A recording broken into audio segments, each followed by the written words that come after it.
All right, so today we are checking. Give me 1 second. Let's see if we can get this in the frame a little bit better here. Hold on. There we go. We're gonna bring it down a little bit. There we go. The ever so absolutely gigantic BenQ Mobiuz EX3415R ultra wide 1440p 144 hertz monitor. Wow, this thing is stinking huge. All right, so taking a look at what we have in the box, I'm gonna show you the core components. Everything else we have actually plugged up over there because honestly, that's where all the fun's gonna happen, right? We have our HDMI, comes with a display port, and then your USB bypass right there for your ports within there. But again, all those are plugged into PCs. We're gonna spend a lot of time actually looking at it. But as far as your core components right here, obviously, you have your monitor, your stand, and then your mount. As far as the mount in the arm, very heavy duty right here. Now, the outer shell is plastic here, but again, extremely heavy duty. Bam, goes in there, connects, and then you screw it right down. Now, it's not gigantic, but as you see, you do have that V shape right here. So if you scooch it back, it is gonna take up some desk space as it comes out a little bit rather than completely out. But as you see, the monitor is also VESA mountable, which is whenever we look at it over in my room, I'm gonna have it VESA mounted the entire time. Now, if you are a user of the stand right here, again, it is incredibly heavy duty, like it's a lofty stand right here, it really is. But I really love monitors when they have this simplicity of the stand. Bam, it just goes right down in there, clips in, and you are good to go. And just to release it, you got a button right underneath there, bam, and it's out with that little button. I mean, I absolutely love the simplicity when monitors do this. And again, it's in there very nice and firm. So as you can see, monitor, and we also have plenty of adjustment. Left and right, back and down. And then it actually has adjustment up and down as well. And it holds its position nice, but it's not like extremely hard to budge. So like, I mean, I can take a finger, bam, and slide it up. It's real nice and smooth, but still holds its position. It just has a really, really nice glide as far as any adjustment that you want here. Now, it does not go, if any of you are curious, if it goes all the way sideways, no.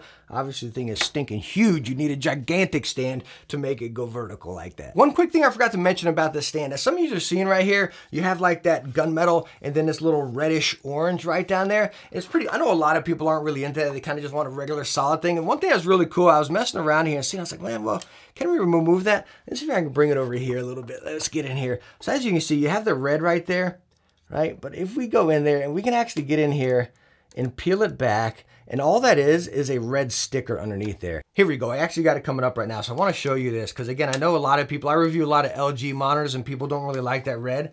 So as you can see, I'm peeling it completely back here. Let me get it close for you guys. Can we get it there? Oh, I'm just going to take the whole thing off just because, again, I know I review a lot of LG monitors and a lot of people always like, man, I just can't stand that red. So as you can see right there, like check that out. It goes perfectly smooth with it. No crazy lines or anything, indentions in there. So, I don't know, me personally, I also like it just gunmetal like that. So, again, maybe a waste of time for some people, but hey, cool little trick there. All right, so taking the stand back off and again, looking over the monitor. Number one, as you can see, the design, the style of it is very minimalistic. I like it, just silver Mobiuz logo over here, nothing crazy. This grill you're seeing right back here is actually the speaker for the Trevolo speakers, which we're gonna listen to later, which are some of the best you will ever find in a monitor. We've tested these before in other BenQ monitors. They're really good, but we'll listen to them on this one as well. Now, right down here, again, this button is for the stand, not for this, but this little door deal down here pops off. There we go. Pops off, it just covers up all your ports right down here. So it gives a really nice flush look going from the back, bam, down into the stand. And now taking a look at the ports on the back of the monitor, as you have your power port, your two HDMIs, display port, headphone port, and then two USB ports right there if you decide to use them. Now when we slide it over here a little bit, you're gonna see the controls up here on the top left. Actually, we got this upside down, so this is gonna be the bottom right. All right, so anyways, you have your power button over here. This little joystick's gonna be navigate the menus, or you're also gonna have that remote right there, which we're gonna use a majority of the time over here, and then a quick selection. So again, real simple, easy controls. So now taking a look at the front of the monitor here, you're really catching on to that curve right now, but it's not a drastic curve, it's a really nice curve, which you're gonna see, again, whenever we fire it up, take a look at some games and everything. But anyways, really nice, smooth curve right here. Little BenQ branding on the side. Then you have your HDRI branding over here with also a button where you can cycle through your HDR profiles right there, or you can use that joystick through the menus we talked about, or again, the included remote. So I guess if you want HDRI, you got multiple ways to pick it, you know what I mean? And then also right here in the middle, that's kind of like that HDRI. That's what it's gonna do. It's gonna check your environment, whether it's really bright, sunny, or lights, or a dark environment, and then adjust it right through there, which I'm gonna show you again whenever we fire it up, multiple profiles right there, but just wanted to touch on that for you. Think about it as the intelligent HDR, where it's going to adjust it to your setting, you know? It's not like crazy where, bam, it just adjusts right there and you see it flashing all over the place. It's really not. It's like a smooth transition, and whichever place you're in or game, it pretty much stays right there. It's not like this crazy change flashing in front of your eyes. So anyways, as we talked about, it's a 34-inch ultra-wide with a 1900R curve, which is, again, a very smooth curve. It's nothing drastic that really wraps around you. It's immersive. It's the perfect curve. It really is. You don't want anything overdone, you know what I mean? But again, it's 1440p at 144 hertz with 2 milliseconds gray to gray. 1 millisecond MPRT, whatever. We're focusing on gray to gray. 2 milliseconds right there. So hard pressed to tell something from 1 millisecond to 2 milliseconds. It's also an IPS panel. And then again, it has HDR and HDRI right there. It also has FreeSync. And yes, you can activate G-Sync via G-Sync Hub or G-Hub on the PC, because I actually use a 3080 on my PC. And when you compile all that together, just the stats alone right there, this thing's packing a stinking punch. All right, so now I want to show you the settings within the monitor, and I'm going to be controlling all this by the remote I showed you earlier, but it can all be controlled by the little nub, the little button on the bottom of the monitor. So anyways, diving in, as you can see, we can get into our shortcut menu. And it's real cool. It shows you all your basic presets right up here, 144 hertz, 4040p, HDR off, and you go in there and pretty much just adjust your basic color right off a whim. Quick press of the button. Very nice and easy, and then a couple quick basic settings. But we dive deeper into the menu. As you see, you have all your options here, and it lets you know a little bit more even on the top. You got FreeSync on, and then your audio mode. But anyways, you got your input, quick menu, color mode, and this is where you can get in here and actually dabble with these. Now, some of them, when you get into like the HDR or the HDRI, it's going to limit what you can actually adjust right here. Me personally, I tend to really like RPG the best. Personal preference, of course. But again, we're going to show a lot of these and talk about these even more later on in the video here. But again, you go in here and dabble with all of it. Vibrance, brightness, all that stuff. Blur reduction. If you get into FPS, you can actually adjust your black equalizer. But again, we'll talk about a lot of these color settings a little bit later on here. Multiple input, as you can see here, it's showing you how it splits the screen. And it's pretty cool because it split it up like 2 monitors. I mean, with this thing being so stinking big, right, it'll split it in half and you have one thing going on one and one on the other. Say if you're doing Twitch or, you know, gaming, you running an HDMI through one side of with a console and the other side's your PC. So really cool. You can almost use it as 2 monitors here, right? Eye care, your audio, which again, we're going to talk, this is a big point as well. Audio mode, as you see, you have these multiple different selections to choose from, which I'll let you listen to these later, but pretty cool that you can dabble those. You'll see what I'm talking about here shortly. And then your basic system on-screen display, LED indicator, which is your power light on the bottom, which you can turn on or off if you want. And then basic information here. And that is your settings. Very easy and to the point. And again, very awesome to be able to control it by the remote or the button on the monitor. So after looking at the settings right there, let me actually lower this thing because I can't even see over. There we go. It's just so hard to get a frame with this gigantic thing. So anyways, after looking at the settings, again, a lot of that stuff may seem petty right there. Again, like the basic little remote it includes, but me using a lot of different monitors and going through a bunch, I wish every monitor had this. It's just, me, I play a variety of games, watch a variety of content, you know what I mean? Whether it be just browsing or doing YouTube and then gaming. I want to be able to simply bam, press it, not search for a button here, there, or other. It's nice to have the option on it, but also to have this right there. Again, it's so stinking awesome. All right, so let's get into the juicy stuff here, actually using the monitor. How was my actual experience using it, right? Now, we can sit here all day long and do blur tests on blur busters and everything, but this will look completely different going from my camera into my editing software, then into your screen and out whatever, you know, it's going to be an absolute mess. But let me tell you what, with 2 milliseconds right there, 144 hertz, if your PC can push that, it's butter stinking smooth. It is absolutely butter smooth. That's why I want to show you some gameplay right here. Now I'm just going to cycle through some multiple games. I played some Forza Horizon 4 on this guy, Call of Duty, dabbled with a little bit of Fortnite, and again, just playing around with some games right there. And let me start right here. Start off with Call of Duty. A lot of you know I love Call of Duty. It's one of my main games, right? And I used to main an ultra-wide monitor, if any of you just watched that, right? I love this stinking thing. It was a blast. It was immersive. Same thing you're getting right here. But I downsized to a 27-inch, regular, not curved or anything, and my eye strain was removed. It was just like a relief. And let me just tell you what, going back to a first-person shooter on a big ultra-wide like this, for a first-person shooter, I just couldn't get into it, right? You lose all competitive edge, I personally feel. Yeah, you get a little wider view and all that stuff, you know, but I catch myself looking around everywhere. Maybe that's just me, because again, I haven't used an ultra-wide in a while. Now coming back to it, it was tough. I'm sure I can get used to it again, but again, after doing that transition once, it was hard going back right there. But when you flip it around and you go into more or less like, say, a story game or something like that, or something that's a little more, maybe even Fortnite, where it's a third-person shooter, it's a lot more enjoyable. It really is. Because again, you got your character, then you got the environment around you, right? You're not focused, bam, dead center right in front of you. You definitely get more of that immersion right there. And the colors in any of those games right there, as you're seeing here, I can cycle through HDR and multiple different settings. It's awesome. It's really, really crisp. Now, talking about that HDR per game, this is with anything. This is with on a TV, on a monitor, on anything. If you've used HDR before, you know what I'm talking about. It's not like you set it and you forget it. You adjust HDR per device or content that you're actually using or watching. You know what I mean? Whether that be movies or games. And that's right along with this. So talking about like Call of Duty, if you're using HDR on this guy and you fire up HDR, it blacks it out.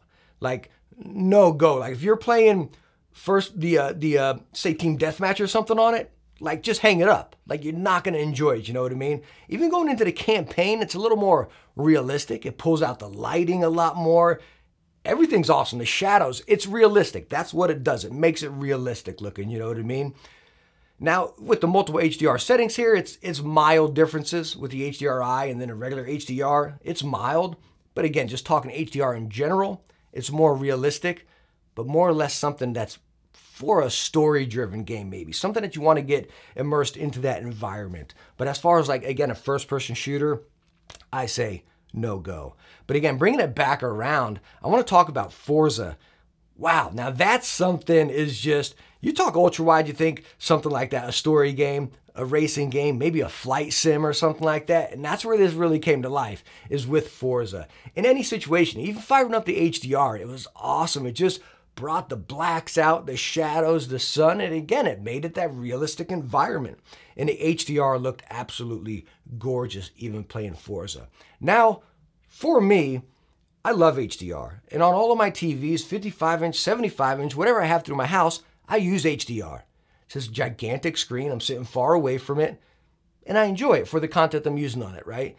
A monitor right in front of me, no, I'm not a fan of HDR. And some of you might also be thinking, well, hey man, this is only 400 nits, right? So that's low HDR. Does that even matter? And let me tell you what, on a screen that's right in front of your face, yes, you notice it. You do notice it. But also on a screen right in front of my face, I'm not an HDR fan, right? Yeah, it looks great. It's awesome in certain situations. But for me, for my common use, I prefer the HDR off. It just gives it more of that balanced color right there. Pulls out the brightness. You know, you can dial the colors to get some of that natural color if you want, which the colors are crisp on this guy. Really crisp, you know what I mean? But again, as far as the HDR, I preferred it off, whether I was playing a first-person shooter or a racing game. But again, just talking about all that, it's so cool being able to dabble with so many different settings and get that color that's going to suit you good. Now, one thing I do want to make note of here, just to make you aware of, out of the box experience with the colors of this, were a little iffy for me, right? It was just kind of like, what's going on here? I use a lot of LG monitors. Those are kind of like plug and play, right? But with this one, I had to get into settings with a lot of BenQ monitors, actually. You got to get into settings and really kind of tweak them and dial them to, again, your liking. My settings could be completely different for you. But honestly, the RPG settings on this were pretty nice, even for like a racing game or a first-person shooter. And that's what I caught myself keeping on a little bit more. It is a little bit more vivid, right? A little bit more bold colors, but also really nice and gentle on the eyes. Nothing too crazy. And while I'm talking gentle on the eyes, like straight out the box, you're going to get, even with it being an IPS panel, you'd have that matte coating on the front right there. So glares are pretty nice. Pretty nice. Minimal, right? Minimal glares. But anyways, you do kind of get that soft, TN type of look, kind of like just like that faded, soft, matte look. Again, don't judge it out the box. Get in there and really dabble it, play with it in multiple games, and then again, set it that way. But if you want something straight out the box, to kind of like a base starting point, I think the RPG settings were pretty nice. Now, one last thing I want to show you before we wrap up this review right here are those Trevolo speakers. And again, if any of you have watched any of my other BenQ monitors with these speakers, you know what you're in for right here. They are easily the best monitor speakers that I at least have ever tested. They are that good. So again, let's go to the other room. We're going to fire up some different games, get some different scenarios, and let you listen to these speakers. All right, so now I want to give you a couple examples of the sound of Trevolo speakers that are on it. And again, I'm going to be controlling all these settings by the remote. And why I sound funny is I'm behind the microphone. The microphone is pointing straight at the monitor, just about the distance of someone that would be sitting here. This car's about to hit me straight on here. But anyways, so let's go in here. We got the audio button, and I got it on Pop Live, which is my favorite right here. It's just pretty basic. By the way, my PC volume, Windows volume, is set at 100, and then the monitor speakers right now are at 38. So let's see what max is real quick. Max is 50. So let's go on and start, well, that's mute. Let's go on and start at halfway, just so you can get an idea of what it sounds like. Again, so this is 25%.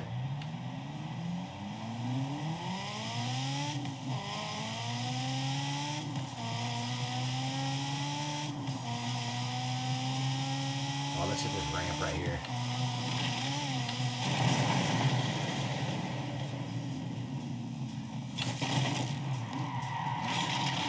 That was pretty cool. All right, so now let's go ahead and crank it up to 50%. Again, settings on the PC are at 100 as far as volume. There we go.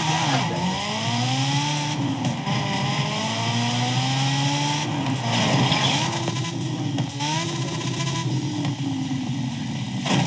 Get out of here, perfectly onto the ramp. All right, so now I want to show you in Call of Duty Cold War here, and volume is at 25% on the monitor. Part of my poor gameplay, because I'm like behind the camera, slunched out and around. It's just, whew, this is tough. I'll be shocked if I get anybody. Maybe a random grenade. By the way, we're on Pop Live. Get out of here.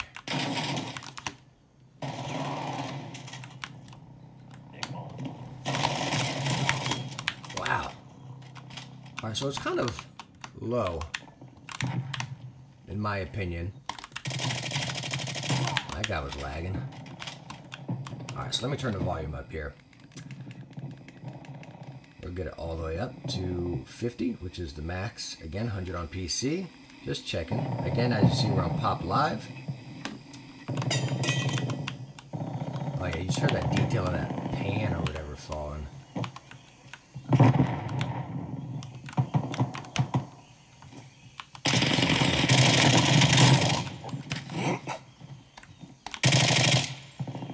Where is he? Where is he? Oh, I can't get my aim. Oh. My palm is hanging off the desk here.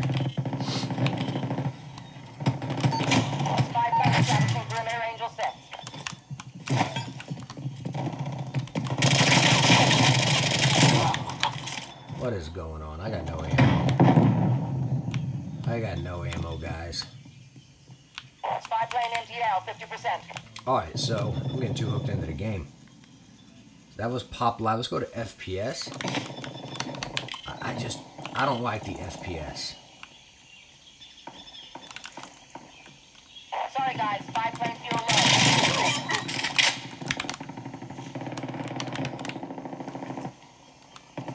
As you see, the FPS just drops to base. Yo, why does this guy got a scope like that on this thing?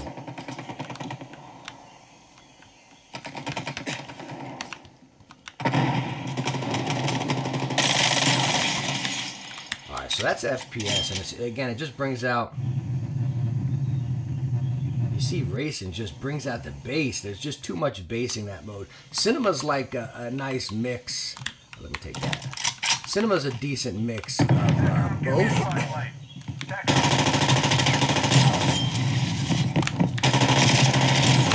You gotta be kidding me. I'm leaning off the edge of the desk here, guys. Helicopter available for tasking. Like, how is this happening? I'm gonna play till I die. Oh, I had so much. Oh, I actually got it. I didn't have any mouse room. I'm gonna keep playing till I die. Sorry. What am I at even? 14 and 0. Chopper established on station. Working your frag list. Oh, I have no ammo again.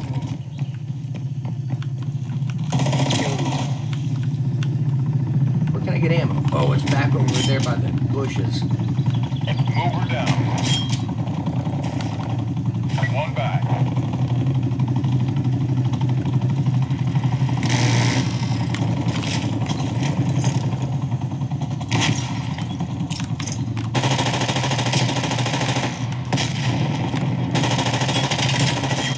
Oh, got me with the grenade. So anyways, there is the sound. What'd we go? 17 and 1. Not bad with the sound test here, right? But again, cinema, in my opinion... Uh-oh, someone's coming through. Hold on. What are we playing? A bunch of rookies here? Come on, I'm just trying to review a monitor. Nicely done. 40 and 5. Look at this. While testing, I'm leaned over the camera here. So as you just heard right there, those speakers are stinking awesome. They're actually two 2-watt speakers and then a 5-watt woofer back there. Now, when we got into that racing mode, you really heard that woofer just kind of go to town, you know? And it's a little bit rattly, it really is. I'm not a big fan of that, so again, I kept it on that pop, which is just my preferred sound level right there, nice natural sound. Again, are these speakers gonna replace your audio setup? No, they're not. Are they gonna prevent you from buying desktop speakers? Yeah, I really believe so, and they're gonna get the job done for you.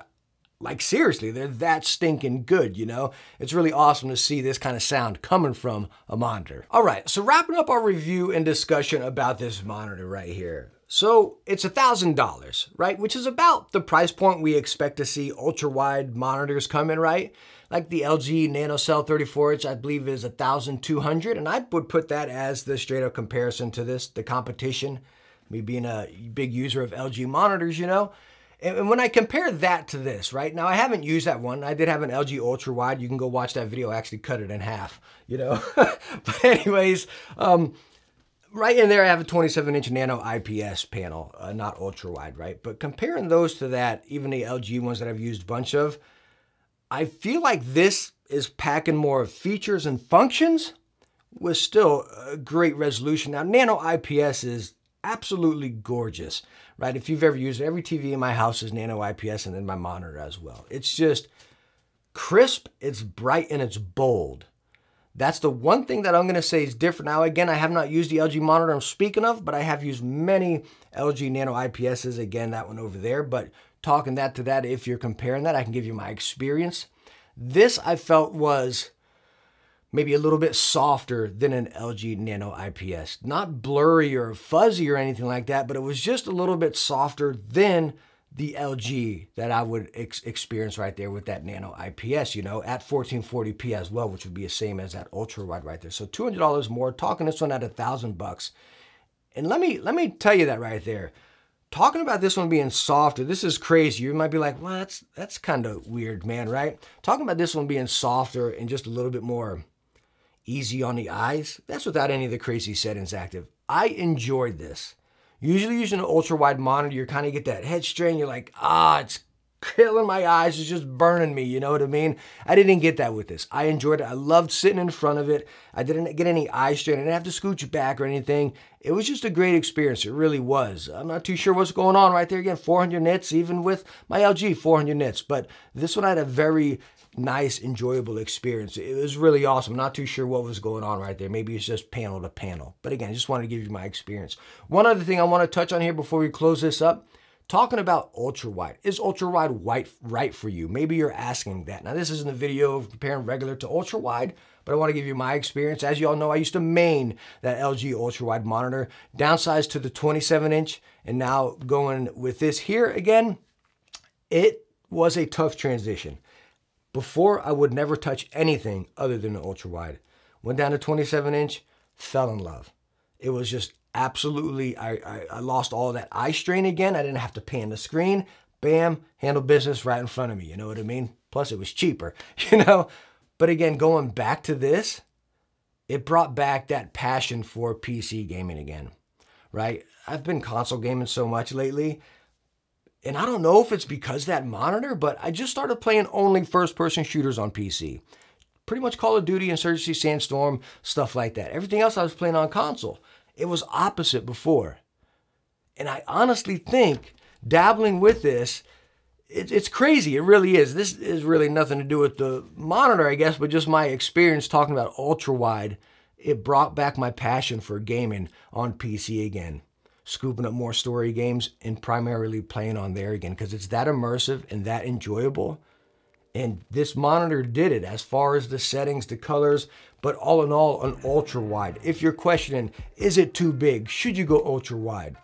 Yes, if you enjoy a wide array of games from racing, flying, story, some first-person shooters. If you're not really dead serious competitive, you get that smaller, higher refresh rate monitor. You know, 144 Hertz is fine, but you get a smaller monitor where you're locked in right there.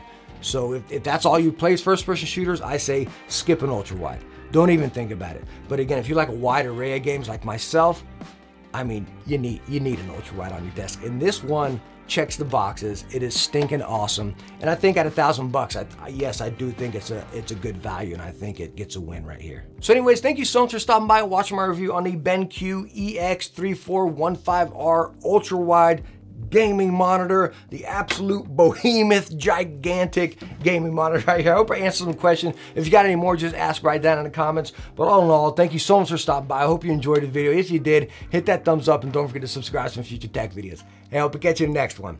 Bye now.